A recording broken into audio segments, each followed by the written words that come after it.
In this video, we're going to talk about ridge clips and how we use these ridge clips. We'll show you how to put them up on the roof too.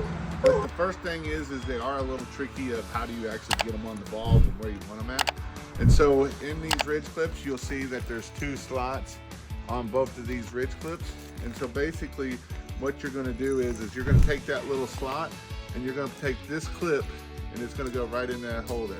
So you're just going to slide it up on there, and it's got to go all the way up to the top of that bulb, and it's going to clip onto the bulb, and that piece is going to slide right in there. And so this is how these will work for the keeping these all perfectly straight on a ridge. If you can only see the ridge from one side, it's actually easier to use a clip, but if you should be able to see it from both sides, it is to do it this way. And then basically, as this goes up, we'll show it on the clip, on the shingle. It'll clip onto the shingle and it'll make it perfectly in the top. But the trick to it is where you got the little slits in there, make sure that you put the little hook on there so it goes right